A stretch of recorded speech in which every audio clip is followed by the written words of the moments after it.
844 AM ETWhen, a program the caliber of Louisville, is accused of facilitating a six-figure payment from Adidas to the family of then recruit Brian Bowen. People are right to wonder whether there's a better way for college basketball to procure its talent.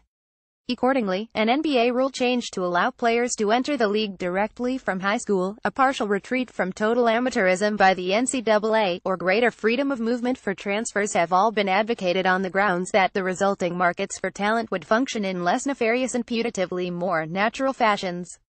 Nevertheless, a better argument for change may be looking us in the face in the Bowen case itself.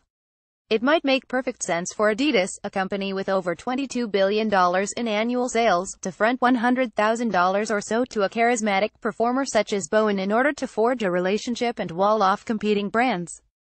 NCAA President Mark Emmert announced the formation of a commission on college basketball, to be chaired by Condoleezza Rice.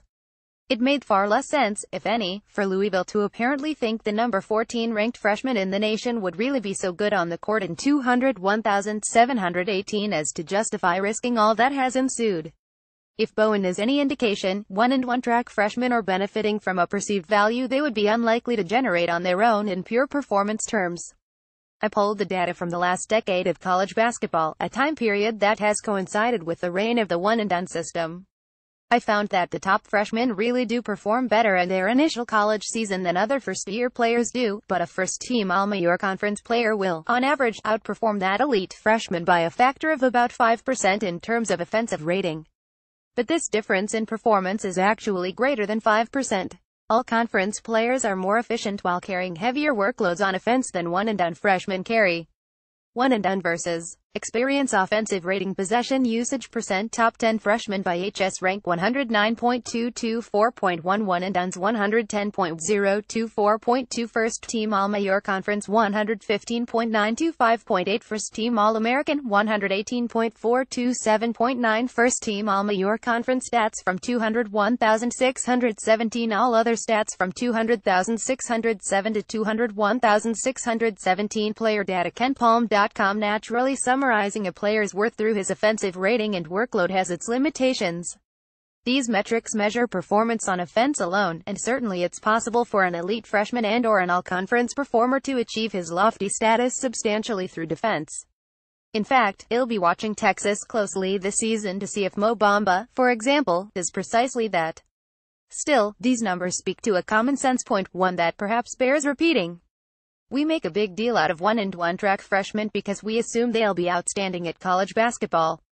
But in the open talent market being advocated by some observers, the highest value would be attached, of course, to players who already are outstanding at college basketball. Anthony Davis notwithstanding, the best individual seasons in the game over the past decade have tended to be recorded by more experienced players.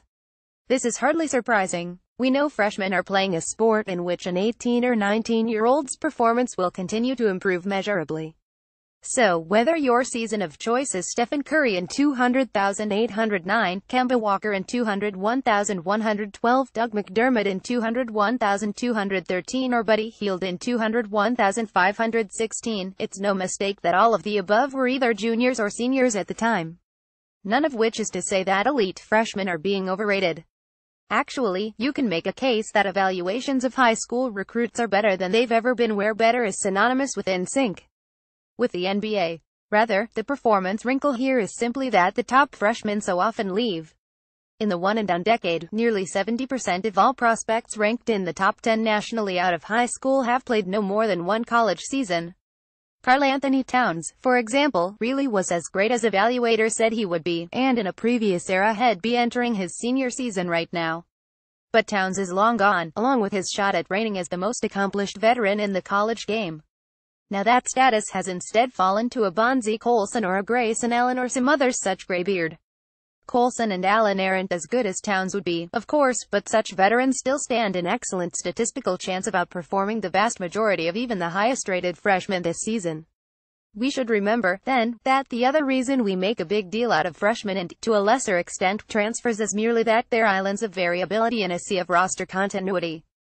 Then again, if there were a Premier League-style transfer window for college basketball, and first-team all-conference returnees such as Ethan Happ or Yente Modern were conducting negotiations with Duke or Kentucky, we would, quite rightly, be just as invested in their near futures. Freshmen hold the potential to bring exciting change to any college team, and we're right to make a fuss over them. However, in a properly functioning talent market, even one with one-and-done still in place, freshmen would not necessarily be the highest value targets for savvy coaches mindful of both performance and history.